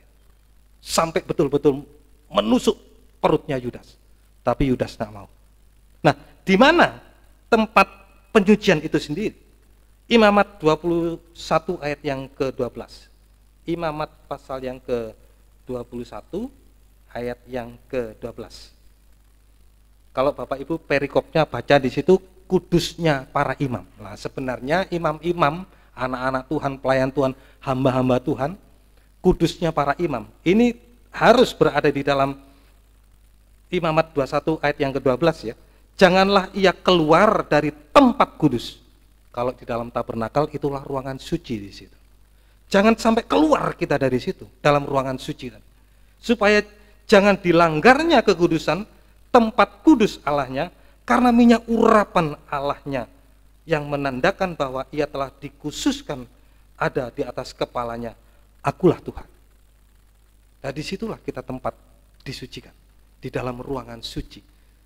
Di mana tempatnya? Di dalam kandang pengembalaan, ketekunan kita di dalam ibadah raya, pelita emas di situ. Nah, sebab ada minyak di situ. Ada minyak yang mengurapi imam-imam kepala. Kalau tanpa urapan minyak, imam mati pasti di situ. Sama seperti Yudas. Dan nanti akan mengalami kematian yang luar biasa. Jadi makanya dengan apa disucikan? Dengan pedang roh yang menusuk dan penyuciannya menusuk perut hati tadi itu. Dan di mana tempat penyucian itu? Di dalam kandang, di dalam ketekunan kita, di dalam ibadah raya. Jadi makanya Bapak Ibu dikoreksi tadi, lidah tadi di dalam pendalaman Alkitab bisa menyucikan lidah. Nah, sekarang bagaimana menyucikan perut hati ini? Ketekunan kita di dalam ibadah raya. Persekutuan dengan Allah Roh Kudus, Dia yang memberikan minyak urapan bagi kita. Supaya itu yang mengkhususkan kita, menyucikan kita dari keinginan-keinginan jahat, terutama cinta akan uang tadi. Di situ tempatnya, Bapak Ibu. Makanya cek sungguh-sungguh. Kita menjadi imam-imam Tuhan. Di mana kita? Saat ibadah raya, saat pendalaman Alkitab, saat ibadah doa pagi, di mana kita? Nah, saat kita tidak ada, firman Tuhan biarlah menunjukkan kepada kita. Ayo kembali lagi ke dalam ruangan suci, tempat kudus. Jangan sampai kita keluar dari situ. Tanpa urapan Roh Kudus berarti tanpa penyucian. Tidak ada pedang roh yang bisa menusuk perut hati yang ditandai keinginan jahat dan najis. Semoga Bapak Ibu bisa mengerti dalam hal ini. Ya, jadi tempatnya di dalam ruangan suci. Ya, pedang yang lebih tajam dari pedang bermata dua manapun tadi itu bisa menembusi perut hati kita. Sehingga kita hidup dalam kesucian. Tidak ada lagi ikatan cinta akan uang. Nah, inilah tempatnya sebenarnya. Kalau kita ingin diproses menjadi sempurna, harus tekun di dalam ibadah raya di situ. Ada minyak di atas kepala kita dan dia dikhususkan dari situ. Semoga kita bisa mengerti dengan sungguh-sungguh. Nah, kemudian bagaimana proses penyuciannya tadi itu? Nah, tadi saya sudah menyebutkan bahwa pedang bermata dua itu menusuk tadi ini. Nah, ini sebenarnya sudah menusuk perut hatinya Yudas sebenarnya. Ini sebenarnya sudah menusuk, pedang itu sudah menusuk perut hatinya Yudas. Kita akan membaca di dalam Matius pasal yang ke-26, Bapak Ibu. Matius pasal yang ke-26, ayat yang ke-21 sampai yang ke-23. Ini pada waktu Yesus bersama murid-muridnya ya. Dan ketika mereka sedang makan, ia berkata, "Aku berkata kepadamu, sesungguhnya seorang di antara kamu akan menyerahkan aku." Tadi dikatakan Yudas ini sebenarnya makan sebenarnya. Artinya makan ini sebenarnya dia sudah ada di dalam ruangan suci sebenarnya. Dia bisa makan. Tadi disebutkan makan itu artinya dia sudah bisa menikmati firman. Dia sudah bisa menikmati firman. Nah, perhatikan Bapak Ibu. Saat ini kita juga sama loh seperti Yudas. Kita sudah bisa makan saat ini, makan firman Tuhan. Tetapi sayangnya nanti Yudas berbeda, Bapak Ibu. Ya. Sekali lagi saya ulangi, dan ketika mereka sedang makan, ia berkata, "Aku berkata kepadamu, sesungguhnya seorang di antara kamu akan menyerahkan aku." Dari 12 murid tadi. 12 murid tadi ini kalau saudara baca, Yudas ini setelah pergi ke imam-imam kepala ya, dia sudah berunding di situ, dia sudah mau menyerahkan Yesus, dia mendapatkan uang 30 keping perak. Nah, pada waktu dia sudah mendapatkan 30 keping perak, nah, pada waktu makan tadi ini, Yesus sebenarnya sudah berkata kepada Yudas ini, "Sesungguhnya dari antara kamu nanti salah seorang dari kamu akan menyerahkan aku." Ini pedang sebenarnya sudah menusuk perut hatinya Yudas. Ini sudah menusuk perut hatinya Yudas. Tetapi sekali lagi, Bapak Ibu Saudaraku yang terkasih Tuhan, mengingatkan kita semua saat ini. Apa kita tertusuk? Apa kita sungguh-sungguh makan bersama Tuhan Yesus? Permisi bicara ya. Yudas sudah makan bersama Yesus. Sama seperti kita. Kita sudah mendengar juga firman Tuhan. Seperti Yudas makan juga bersama Yesus. Ya. Dan dengan hati yang sangat sedih, berkatalah mereka seorang demi seorang kepadanya, bukan aku ya Rabi. Dari 12 orang murid tadi itu, sebenarnya Yudas sebenarnya sudah tertusuk. Perut hatinya sebenarnya sudah tertusuk oleh firman Tuhan. Nah yang tidak melakukan itu 11 murid tadi, ya Yudas kan tadi kalau saudara baca itu kan tadi sudah ke imam-imam kepala, dia sudah mendapatkan uang 30 keping perak. Nah ke 11 muridnya yang tidak melakukan hal itu, dia merasakan sedih hatinya itu. Dikatakan tadi dengan sedih hati mereka berkata. Sedih hatinya sebenarnya. Nah biarlah ini menjadi satu hati kita saat ini. Saat pedang itu bisa menusuk kita, kita juga bisa merasakan, iya sedih, iya saya itu Tuhan. Sebenarnya seperti itu prosesnya Tuhan. Firman Tuhan itu menunjukkan segala dosa, kesalahan kita, itu bagaikan pedang menembus. Sebenarnya kalau kita sudah sadar akan firman Tuhan, sama seperti murid 11 murid itu sedih, iya Tuhan, aku itu Tuhan, ampuni, selesai masalah. Selesai sebenarnya masalah. Seperti 11 murid, dengan sedih dia berkata, bukan aku ya Tuhan. Karena mereka tidak melakukan. Sedih hatinya. Bagaikan tertusuk-tusuk. Nah ini sebenarnya kalau firman Tuhan menunjuk segala dosa kesalahan kita. Kita sedih, menyesal, dan mengaku dosa. Bukan sebaliknya, marah, ngamuk, dan lain sebagainya. Seperti saya dulu. Firman Tuhan menunjuk dosa, wah saya marah, ngamuk, apa ya. Firman Tuhan nyindir, firman Tuhan nyemprot, firman Tuhan itu. Enggak. Tapi firman Tuhan adalah kasih. Firman Tuhan itu adalah kasih, menembusi perut hati. Nah, seringkali kita juga seperti itu. Kalau kita bisa mengaku dosa, sedih hati kita, sadar kita bisa bersedih hati seperti murid-murid Yesus yang ke-11 tadi.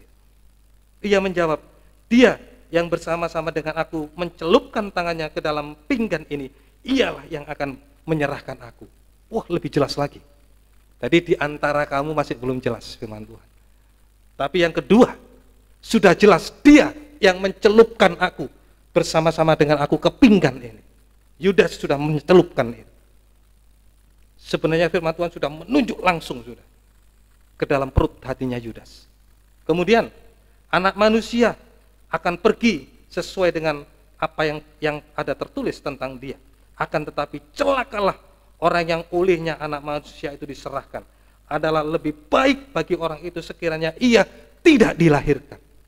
Orang yang tidak mau mengalami proses penyucian. Maaf, Yesus tadi mengatakan, lebih baik tidak usah dilahirkan. Keras Yesus mengatakan hal ini. Lebih baik tidak usah dilahirkan orang itu, tidak berguna. Ayo, biarlah saat ini kita bisa mengalami proses penyucian itu. Supaya saat kita dilahirkan, kita menjadi orang yang berguna. Tidak seperti Yudas tadi itu. Adalah lebih baik bagi orang itu sekiranya ia tidak dilahirkan. Ayat yang ke-25 mengatakan, Yudas yang hendak menyerahkan dia itu menjawab katanya, bukan aku ya Rabi. Bukan aku ya Rabi. Dia tolak mentah-mentah penyucian Tuhan. Sayang sekali Bapak. Ayo, berapa kali kita sudah mendengar hal ini, kita sudah bisa makan bersama dengan Tuhan Yesus. Kita sudah mendengar firman Tuhan. Jangan sampai seperti Yudas. Yudas sudah dipercaya oleh Tuhan, punya jabatan pelayanan. Tapi dia tidak mau proses penyucian yang menunjuk segala dosa kesalahan. Dia katakan, bukan aku ya Rabi. Bukan aku ya Rabi. Kalau bukan aku siapa? Pasti menunjuk 11 orang murid-muridnya yang tidak melakukan. Itu ya Tuhan. Itu Tuhan. Itu Tuhan. Itu Tuhan. Kalau enggak, Tuhan sendiri. Tuhan sendiri dia ada. Dusta. Sebab Yudas berdusta di situ. Kalau bukan dirinya, pasti murid-muridnya, 11 murid. Kalau bukan murid-muridnya, pasti Tuhan sendiri. Oh, Tuhan mengada-ada. Tuhan mengada-ada.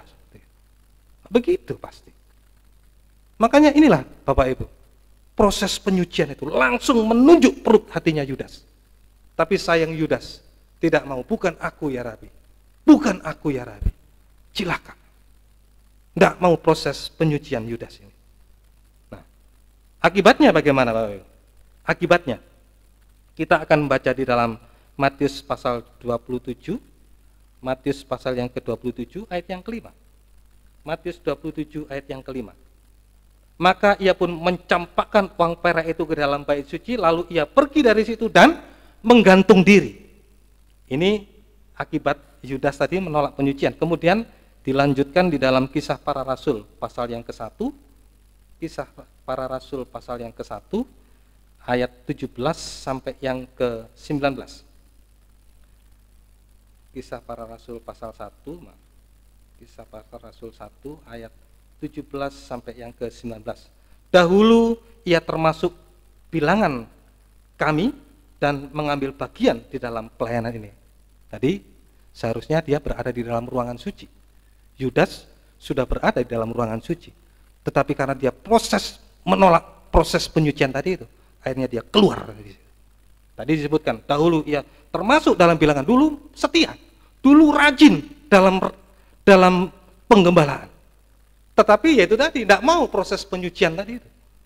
Tidak mau proses penyucian, sehingga tadi dikatakan, dahulu ia termasuk dalam bilangan kami, di dalam bagian, di dalam pelayanan kami.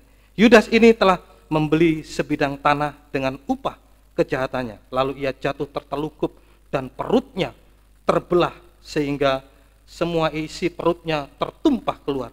Hal itu diketahui oleh semua penduduk Yerusalem sehingga tanah itu mereka sebut dalam bahasa mereka sendiri Hakal Dama, artinya tanah darah.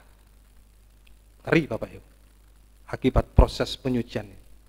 Yang pertama tadi itu tidak lagi termasuk dalam bilangan kami. Akhirnya dia sudah keluar dari tubuhnya Kristus. Dia punya jabatan pelayanan, sebenarnya sudah ada bagian dalam tubuhnya Kristus. Pelayanan itu sama seperti tangan, kaki, sebenarnya sudah dalam bagian tubuh Kristus. Tetapi karena proses, dia tidak mau menolak proses itu, sehingga dia harus keluar dari tubuhnya Kristus. Wah, di luar tubuh Kristus. Kemudian itu yang pertama, tidak termasuk artinya dia keluar dari tubuh Kristus. Yang kedua, gantung diri tadi, Matius 27 tadi. Gantung diri. Artinya terkatung-katung, tidak ke atas juga tidak ke bawah, terkatung-katung. Tidak ke langit juga tidak ke bumi. Sama dengan tidak ada kepastian. Baik dalam kehidupannya saat ini, seharusnya di bumi dia bisa merasakan suasana surga, tetapi tidak ada merasakan suasana apa-apa dia di situ. Kering. Semuanya dalam keadaan letih, lesu, beban berat, susah payah, air mata, pahit getir hidupnya. Bahkan sampai air mata. Tidak ada kepastian, hanya terkatung-katung. Tidak ada kepastian, sampai tidak ada kepastian di dalam kehidupan yang kekal selama-lamanya. Wah, ngeri Bapak Ibu. Ini gantung diri, terkatung-katung. Ya. Kemudian yang C, perutnya terbelah. Nah, dulu orang yang tidak tahu dari semua itu, hal itu diketahui oleh semua penduduk Yerusalem. Dulu yang tidak ngerti, Yudas kan dibilang, oh baik ya, Yudas itu luar biasa ya, dia perhatian sama orang-orang miskin. Tapi ternyata begitu perutnya tertumpah, terpecah perutnya di situ. Terlihat semua kebusukannya. Diketahui oleh semua orang kebusukannya. Oh, ternyata geletek seperti itu. Geletek aja seperti itu. Yudas ini kelihatannya hebat, tapi kok begitu busuk perutnya. Ya inilah Bapak Ibu. Yudas, perutnya pecah, terbelah, sehingga kebusukannya bisa diketahui oleh orang lain. Waduh, betapa memalukan, betapa mengerikan kalau hal ini terjadi. Kemudian, yang D, dia mengalami maut kematian, sampai kematian kekal selama-lamanya. Ngeri Bapak Ibu. Ini contohnya Yudas, yang tidak malu melalui proses penyucian. Akibatnya seperti itu tadi. Ini bangsa Israel, Yudas, muridnya Yesus. Bagaimana dengan bangsa kafir kita ini? Bagaimana dengan bangsa kafir kita ini? Nah itu, kita akan lihat di dalam Hakim-Hakim pasal 3. Ini bagi bangsa kafir, Bapak Ibu. Hakim-Hakim pasal yang ke-3, ayat yang ke-12. Hakim-Hakim pasal 3, ayat yang ke-12. Ini berbicara tentang Ehud ya. Ada di situ orang Israel yang dipakai oleh Tuhan pada zaman hakim-hakim. Tetapi ayat 12, tetapi orang Israel melakukan pula apa yang jahat di mata Tuhan, lalu Eglon, raja Moab, diberi Tuhan kuasa atas orang Israel, oleh sebab mereka telah melakukan apa yang jahat di mata Tuhan. Bagaimana orang Israel diwakili oleh Eglon tadi itu. Eglon ini adalah raja Moab. Kita tahu bahwa raja Moab ini orang bangsa yang tidak boleh masuk dalam jemaat Tuhan sampai 10 keturunan. Moab ini, Moab sama Amon, Bani Amon, tidak boleh masuk keturunan dalam jemaat Tuhan selama 10 keturunan, tidak boleh masuk di situ. Ini adalah gambaran orang kafir. Orang kafir sudah mendapat kepercayaan dari Tuhan, sama seperti Yudas tadi itu. Eglon itu sudah mendapatkan jabatan pelayanan, jadi seorang raja, imam-imam, raja-raja. Hebat loh. Orang bangsa kafir yang seharusnya tidak boleh masuk dalam ibadah pelayanan, apalagi menjadi imam-imam, raja-raja, hanya khusus bangsa Israel. Itu Imamat 29, ayat yang ke-1. Bangsa kafir tidak boleh menjadi imam-imam, raja-raja, tetapi mendapat kesempatan yang sama pula melalui darah Yesus, sehingga dia menjadi imam-imam, punya jabatan raja-raja. Itu Eglon, diwakili oleh Eglon, bangsa kafir. Kemudian ayat yang ke-17, bagaimana Eglon ini? Ayat yang ke-17 Bapak Ibu. Kemudian ia menyampaikan upeti kepada Eglon, raja Moab. Adapun Eglon itu seorang yang gendut, sangat gendut. Nah, jadi sama seperti Yudas sebenarnya. Kita bangsa kafir saat ini sebenarnya sudah punya jabatan pelayanan, jadi raja-raja, tapi tidak mau proses penyucian. Bagaimana? Tidak mau mengalami proses penyucian, ya seperti perutnya Eglon tadi itu, gendut perutnya, menyimpan semua ada di perutnya situ. Makanya pedang itu harus menusuk perut tadi itu. Kalau tidak seperti Eglon, sudah punya jabatan pelayanan tapi tidak mau disucikan oleh pedang roh tadi itu, yang menyucikan perut Eglon. Yaitu tadi, Eglon itu adalah seorang yang gendut perutnya, bukan secara jasmani ya, sebab saya juga termasuk gendut, perut saya juga gendut. Kadang-kadang sama anak-anak diledekin, wah perutnya bapak berapa bulan tuh pak, sama ibunya ditambah-tambahin, itu perutnya sudah, yang di dalam perutnya sudah nendang-nendang. Jadi bukan perut-perut secara jasmani ya, juga perutnya gendut, tapi bukan itu maksudnya. Tapi ini yang tidak mau proses penyucian seperti Eglon, perutnya gendut tadi itu. Ya, kemudian ayat yang ke-20 loncat. Ayat yang ke-20, lalu Ehud masuk mendapatkan dia, sedang ia duduk sendirian di kamar atas di rumah peranginannya. Berkatalah Ehud, ada firman Allah yang kubawa untuk tuanku. Lalu pergilah ia berdiri dari tempat duduknya. Kemudian Ehud mengulurkan tangan kirinya, dihunusnya pedang itu dari pangkal paha kanannya dan ditikamnya ke perut raja. Waduh, Bapak Ibu, saudaraku yang dikasihi oleh Tuhan. Ini adalah Eglon, gambaran dari seorang bangsa kafir. Sehingga hulunya beserta mata pedang itu masuk, lemak menutupi mata pedang itu. Sebab pedang itu tidak dicabutnya dari perut raja, lalu keluarlah ia melalui pintu belakang. Jadi Eglon ini adalah gambaran bangsa kafir yang menolak penyucian. Buktinya perutnya gendut. Perutnya gendut di situ. Artinya perut gendut itu ya itu tadi, menahan segala lemak yang ada di perutnya di situ. Ya, sehingga perutnya menjadi gendut. Kemudian tadi saya sudah mengatakan, pedang itu sebenarnya untuk menyucikan, Bapak. Pedang itu sebenarnya menyucikan. Tapi kalau ditolak, pedang itu menjadi pedang penghukuman. Seperti pedangnya Ehud tadi itu, yang menusuk perutnya Eglon tadi itu, sehingga lemak tadi itu keluar dari perutnya tadi dan menutupi mata pedang tadi. Hati-hati Bapak Ibu. Makanya terutama saya sendiri dikoreksi. Bapak Hari di sini melakukan hal itu. Saya berusaha dengan sungguh-sungguh untuk bisa melakukan apa yang difirmankan oleh firman Tuhan. Saya melakukan dengan sungguh-sungguh apa yang difirmankan oleh firman Tuhan, Bapak. Jadi hati-hati Bapak Ibu, karena pedang itu seharusnya menyucikan, tapi kalau ditolak, pedang itu menjadi pedang penghukuman. Seperti Ehud langsung menusukkan ke perut Eglon di situ dan dia mati di situ, sama seperti Yudas. Bukan mati-mati biasa, tapi menuju kematian yang kedua di dalam lautan api yang menyala-nyala. Nah ini Bapak Ibu, akibatnya tadi jelas ya, Akibatnya di dalam ayat yang ke-25 tadi, ayat yang ke-25, akibatnya lalu mereka menunggu-nunggu sampai menjadi bingung, tetapi raja tidak membuka pintu kamar atas itu. Kemudian mereka mengambil kunci, membuka pintu, maka tampaklah Tuhan mereka mati tergeletak di lantai. Sama nasibnya seperti Yudas, perutnya juga keluar lemaknya tadi di situ. Mengalami kematian juga. Pedang yang seharusnya menyucikan, pedang itu menjadi pedang penghukuman yang mematikan manusia sampai ke dalam kematian yang kedua dalam lautan api yang menyala-nyala. Tapi biarlah saat ini pedang roh itu menusuk perut hati kita, sehingga pedang itu hanya untuk menyucikan kita, bukan untuk menghukum kita, tetapi untuk menyucikan kehidupan kita. Nah, apa yang harus disucikan Bapak Ibu? Apa yang harus disucikan?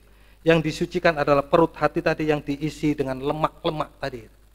Diisi lemak-lemak tadi itu. Itu harus disucikan dengan sungguh-sungguh. Maka menghasilkan di dalam Kisah Rasul pasal yang ke-20 ayat yang ke-35. Kisah para Rasul ayat yang ke-20 sampai ayat yang ke-35. Kisah Rasul 20 ayat yang ke-35. Dalam segala sesuatu telah kuberikan contoh kepada kamu, bahwa dengan bekerja demikian kita harus membantu orang-orang yang lemah dan harus mengingat perkataan Tuhan Yesus, sebab ia sendiri telah mengatakan adalah lebih berbahagia memberi daripada menerima. Ingat tadi, kalau menolak penyucian seperti pemuda tadi, mendengar perkataan Yesus, dia pergi meninggalkan Yesus dengan sedih hatinya. Bahkan bukan hanya kesedihan di dunia, terkatung-katung hidupnya, bahkan sampai kesedihannya nanti di dalam lautan api yang menyala-nyala, di dalam neraka, kesedihan yang kekal nanti. Makanya itu Bapak Ibu Saudaraku dikasih oleh Tuhan, hasil dari penyucian pedang roh tadi itu, yang menusuk perut hati yang berisi lemak tadi itu, sehingga kita bisa lebih berbahagia memberi daripada menerima. Memberi adalah kebahagiaan. Nah, inilah kekayaan anak-anak Tuhan, kekayaan pelayan-pelayan Tuhan, kekayaan hamba-hamba Tuhan seperti saya pribadi. Apa Pak Hari sudah melakukan hal itu? Sudah saya lakukan. Sungguh-sungguh sejak ini sebab didikan dari orang tua saya, didikan dari firman Tuhan juga, makanya saya lakukan. Makanya tadi hasil dari penyucian lebih berbahagia memberi daripada menerima. Nah, bagaimana proses pemberian itu? Hasilnya tadi itu, kita lebih berbahagia memberi, terutama dalam memberikan apa? Pertama, Imamat pasal yang pertama, sedikit ayat lagi, Imamat 3 ayat yang ke-16. Imamat pasal 3 ayat yang ke-16. Imam harus membakar semuanya itu di atas mezbah sebagai santapan berupa korban api-apian, menjadi bau yang menyenangkan, sebab lemak adalah kepunyaan Tuhan. Kita tahu tadi, Ehud orang yang tidak mau disucikan perut hatinya, sehingga perutnya penuh dengan lemak. Makanya Tuhan menghukum perutnya Yunus. Pedang itu menghukum, menjadi pedang penghukuman kepada Ehud, kepada Eglon tadi. Makanya perutnya terbelah, lemaknya keluar di situ, menutupi mata pedang. Jadi apa yang dikembalikan, apa yang diberikan dikembalikan itu adalah kepunyaan Tuhan. Apa kepunyaan Tuhan ini? Makanya itu harus kita kembalikan. Apa yang menjadi milik Tuhan harus kita kembalikan. Apa yang harus kita kembalikan? Maliaki pasal yang ke-3 ayat yang ke-8. Maliaki pasal yang ke-3 ayat yang ke-8. Bolehkah manusia menipu Allah? Namun kamu menipu aku. Tetapi kamu berkata, dengan cara bagaimana kami menipu engkau mengenai persembahan persepuluhan dan persembahan khusus. Ingat, persepuluhan itu adalah kepunyaan Tuhan. Di dalam Imamat 27, persepuluhan itu adalah kepunyaan Tuhan. Lemak itu kepunyaan Tuhan, kembalikan miliknya Tuhan. Persepuluhan Tuhan. Apa Pak Hari melakukan? Ya, saya melakukan. Mulai dari saya sudah bekerja dulu saya melakukan hal itu. Karena sekali lagi saya dididik oleh didikan orang tua saya, dididik oleh firman Tuhan, mengembalikan persepuluhan. Apa yang saya terima saya kembalikan. Loh, persepuluhannya Pak Hari kemana? Persepuluhan saya di Sinode pusat. Setiap kali saya terima saya kembalikan persepuluhan milik Tuhan di Sinode pusat di situ. Saya kembalikan ke Sinode. Itu miliknya Tuhan. Lemak adalah milik Tuhan, harus kita kembalikan kepada Tuhan. Terus kemudian apa lagi? Persembahan khusus. Persembahan khusus ini untuk apa Pak? Persembahan khusus itu di dalam Keluaran pasal 25. Keluaran pasal yang ke-25 ayat 1 sampai yang kedua. Itu petunjuk untuk mendirikan kemah suci, tabernakel. Berfirmanlah Tuhan kepada Musa, katakanlah kepada orang Israel supaya mereka memungut bagiku persembahan khusus dari setiap orang yang terdorong hatinya, haruslah kamu memungut persembahan khusus kepadaku. Jadi persembahan khusus itu kalau zaman dulu untuk pembangunan tabernakel, kemah suci. Itu adalah kemah suci, itu adalah tubuhnya Kristus, bait Allah. Nah sekarang secara jasmani yaitu tadi persembahan khusus ya untuk persembahan di dalam gedung gereja ini, mungkin ada kolekte, mungkin ada apa lagi di situ. Kita ada persembahan khusus. Dan secara rohani, bait Allah itu menunjuk kepada pribadi manusia. Tidak tahukah kamu bahwa kamu adalah bait suci bagi orang yang membutuhkan, orang yang kekurangan. Itu kita berikan kepada mereka. Itu apa yang menjadi milik Tuhan, lemak kembalikan. Apa yang menjadi milik sesama, kita kembalikan di situ. Kita kembalikan di situ. Nah itu namanya tadi, lebih berbahagia memberi daripada menerima. Nah ingat Bapak Ibu Saudaraku yang dikasihi oleh Tuhan, bahwa persepuluhan, persembahan khusus itu adalah kecil sebenarnya. Ingat loh ya, persepuluh kalau kita punya pendapatan 1 juta misalkan, kalau persepuluh berapa? 100 ya. Lebih besar mana? 900 sama 100. Kecil enggak persepuluh? Kecil sebenarnya. Persembahan khusus berapa yang kita berikan kepada kolekte? Berapa kita berikan untuk kepada sesama kita yang menolong? Mungkin tinggal 900 kita berikan 100, 200 barangkali masih ada 800. Mana lebih besar 200 sama 800? Persepuluh persembahan khusus sebenarnya kecil, tetapi seringkali itu kita besar-besarkan. Perkara besar bagi kita. Itu di dalam Lukas pasal 16. 2 ayat lagi. Lukas pasal 16 Bapak Ibu. Injil Lukas pasal 16 ayat yang ke-10 sampai yang ke-11. Perikopnya setia dalam perkara yang kecil, nasihat. Barang siapa setia dalam perkara kecil, ia setia juga dalam perkara besar. Dan barang siapa tidak benar dalam perkara-perkara kecil, ia tidak benar juga dalam perkara-perkara besar. Jadi, jikalau kamu tidak setia dalam hal mamon yang tidak jujur, siapakah yang akan mempercayakan kepadamu harta yang sesungguhnya? Jadi seringkali kita menganggap persepuluhan, persembahan khusus perkara-perkara yang besar. Tapi sebenarnya itu adalah perkara kecil, Bapak Ibu. Firman Tuhan tadi mengatakan, itu sebenarnya perkara kecil di hadapan Tuhan. Tapi seringkali kita menganggap perkara besar. Tapi biarlah ini mengingatkan kita semua, biarlah firman Tuhan, pedang roh itu menusuk kita. Kita tidak ada lagi lemak di dalam perut kita. Jangan sampai pedang itu seharusnya menyucikan kita menjadi pedang penghukuman. Tapi biarlah itu mengeluarkan lemak-lemak kita. Apa yang menjadi milik Tuhan kita kembalikan. Apa yang menjadi milik sesama kita berikan kepada mereka. Lebih berbahagia memberi daripada menerima. Itu kebahagiaan Tuhan. Itu harta kekayaan anak-anak Tuhan. Harta kekayaan pelayan-pelayan Tuhan. Harta kekayaan hamba-hamba Tuhan. Semoga kita bisa mengerti. Dan kalau kita sudah setia benar dalam perkara-perkara yang kecil, uang itu perkara kecil Bapak Ibu. Kalau kita tidak benar dan setia dalam perkara kecil, maka kita juga bisa dipercaya dalam perkara-perkara yang besar. Apa perkara yang besar? Ayat yang terakhir, Roma 12 ayat yang pertama. Roma 12 ayat yang pertama. Persembahan yang benar. Karena itu saudara-saudara, demi kemurahan Allah aku menasihatkan kamu supaya kamu bisa mempersembahkan tubuhmu sebagai persembahan yang hidup, kudus dan yang berkenan kepada Allah. Itu adalah ibadahmu yang sejati. Jadi kalau kita sudah bisa dalam perkara-perkara kecil, soal keuangan tadi itu, kita juga bisa mempersembahkan perkara-perkara yang besar. Tubuh ini adalah perkara yang besar, yang tidak bisa dinilai dengan apapun juga. Tidak bisa dinilai dengan harta apapun juga di dunia ini. Bayangkan Bapak Ibu, kalau kita mau dibeli dengan 1 miliar, 2 miliar barangkali, mungkin kita akan tertawakan saja. Tapi tubuh ini perkara yang besar, tidak bisa dinilai dengan apapun juga. Uang perkara kecil, kalau kita setia benar dalam perkara kecil tadi, kita juga bisa mempersembahkan tubuh kita. Tubuh ini adalah perkara yang besar, kita bisa persembahkan kepada Tuhan. Amin Bapak Ibu.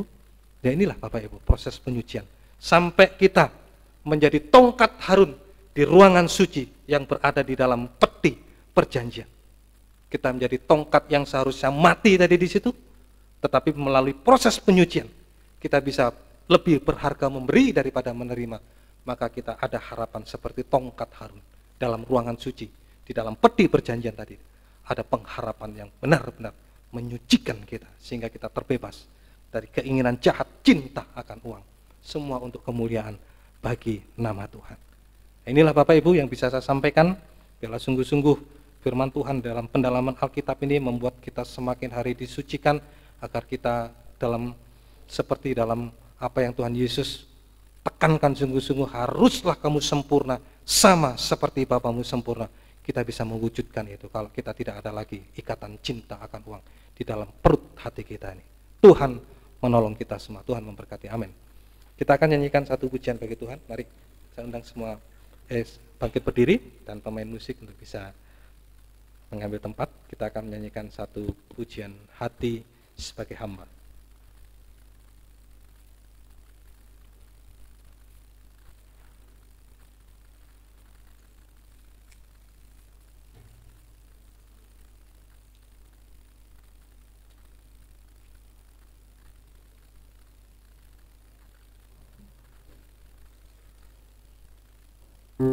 Saya undang semua bangkit berdiri.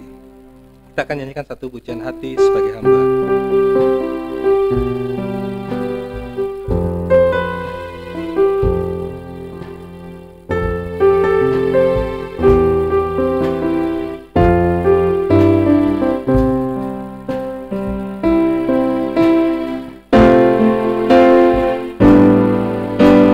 Ku tak membawa apapun juga saat ku datang ke dunia.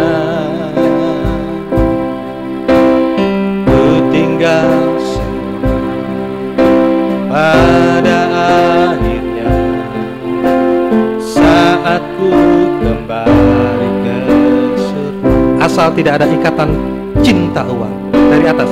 Ku tak membawa apapun juga saat ku datang ke dunia. Ku tinggal semua pada akhirnya saat ku kembali ke surga. Inilah yang ku bawa Tuhan, inilah yang ku punya, hati sebagai hamba yang mau taat dan setia padamu Bapa. Kemanapun ku bawa, hati yang menyembah dalam roh dan kebenaran sampai selamanya. Saya rindu kita nyanyikan sekali di atas. Ku tak membawa apapun juga, ku tak membawa apapun juga saat ku datang ke dunia.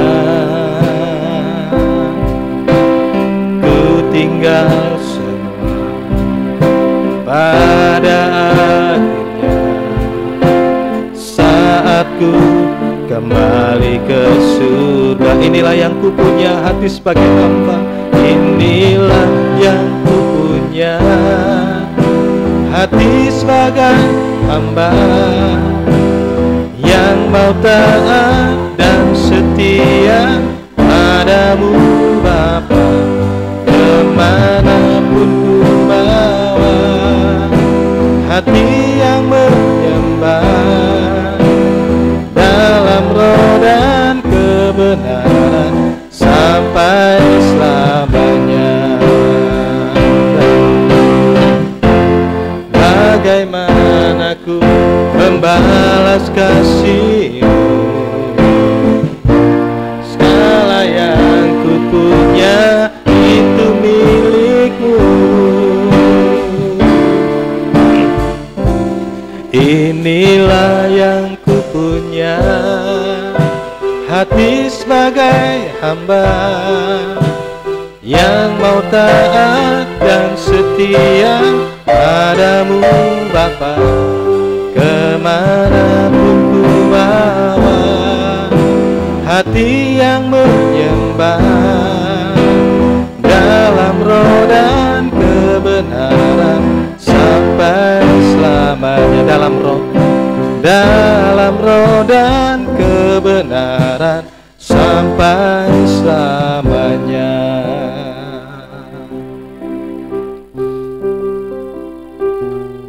Tuhan tahu kedalaman hati kita, seperti Tuhan tahu hatinya Yudas.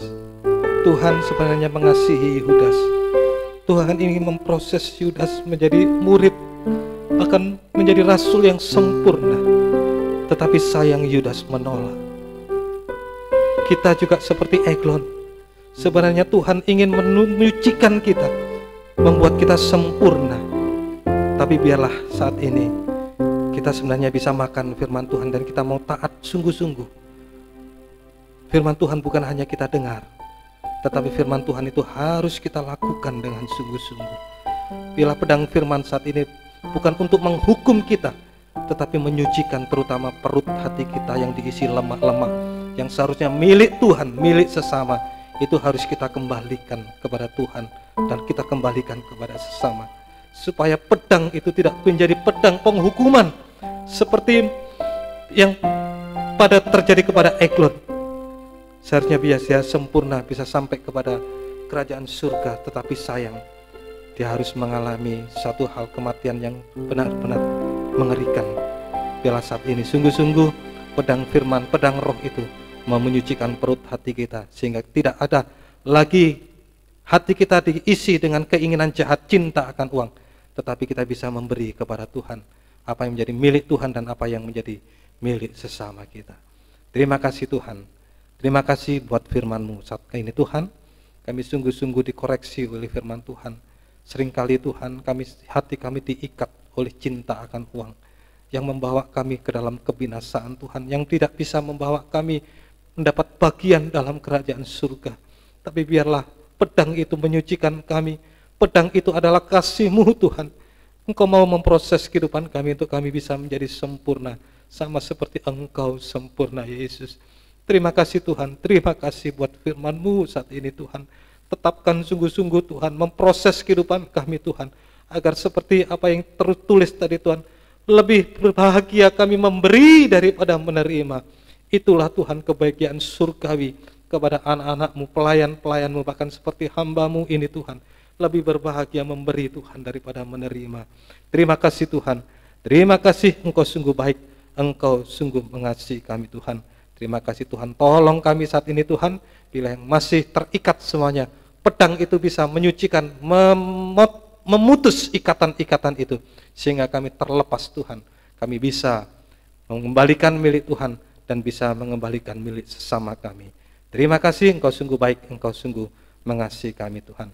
Terima kasih Tuhan, kami juga berdoa, khususnya Tuhan tolong semua anak-anak-Mu Tuhan, baik yang saat ini mendengar, baik yang di rumah-rumah yang menyaksikan ini, kiranya pertolongan Tuhan juga terjadi juga atas hidup kami, sehingga proses sempurnaan itu bisa terjadi dalam kehidupan kami. Terima kasih Tuhan, terima kasih, Engkau sungguh baik Tuhan. Kami juga berdoa buat Saudara Ferry saat ini Tuhan, yang sudah Tuhan tolong dalam perpanjangan usia, Tuhan sudah memelihara hari-hari yang sudah dilaluinya, bahkan juga Tuhan melindungi, biarlah hari-hari yang masih terbentang luas di hadapannya, masa depannya juga semua berada di dalam tangan belas kasih kemurahan Tuhan. Biarlah hari-hari yang akan datang Tuhan tetap memelihara dan melindungi Ferry Tuhan. Dan juga Tuhan beri sehat, kuat, panjang umur, dan teristimewa Tuhan pakai untuk kemuliaan bagi nama-Mu Tuhan. Terima kasih, Tuhan juga memberkati Ferry, juga Tuhan memberkati kami semua anak-anak-Mu dengan berkat yang sama pula Tuhan. Agar saat kami juga diberkati, juga dapat menjadi berkat bagi orang lain. Terima kasih Tuhan, terima kasih. Sebentar kalau kami akan pulang ke rumah kami masing-masing jauh dekat, Tuhan sertai tiba di rumah dengan keadaan selamat, dan persembahan yang dipersembahkan untuk pekerjaan-Mu Tuhan balas dengan berlipat kali ganda sesuai dengan janji firman-Mu. Kami bisa melakukan firman Tuhan, kami bisa taat dengar-dengaran akan firman Tuhan yang membawa kami dalam kesempurnaan. Terima kasih Tuhan, terima kasih. Kami juga berdoa buat bangsa dan negara kami, kiranya Tuhan berkati dengan damai sejahtera, agar kami dapat beribadah melayani Engkau dengan aman dan tentram. Terima kasih Tuhan.